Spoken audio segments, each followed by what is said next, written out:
We're now just 3 days away from the start of the MLB season, with the Mariners taking on the Red Sox in Seattle Thursday night.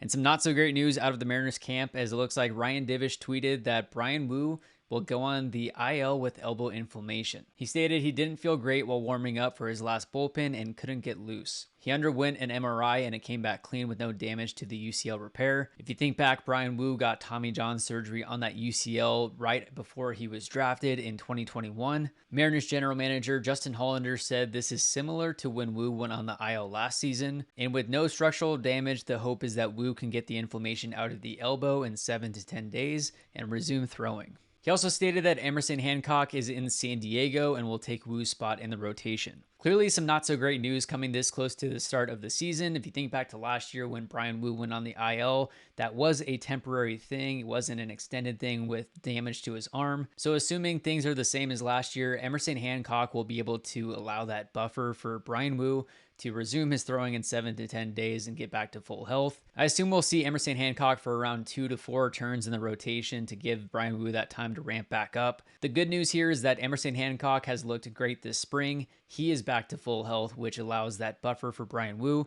And if it turns out that there's anything significant with Bryan Woo's injury, at this point, we might see Jordan Montgomery become a Seattle Mariner pretty quickly, like we saw with Ryan Stanek when the news of Jackson Kowar being out for the season came out, with Matt Brash and Gregory Santos being shut down for a little bit. Jordan Montgomery is the best starting pitcher free agent on the market at this point. And if it seems that Bryan Woo is going to be out for a significant amount of time, then that would be a perfect move. So let me know your thoughts and opinions in the comments below, and make sure to be on the lookout for my podcast with Jamie Moyer, which will be dropping later tonight. We talked for 3 hours throughout his career and the differences in baseball when he played back then to where it is today. Thank you for watching, and we'll see you next time.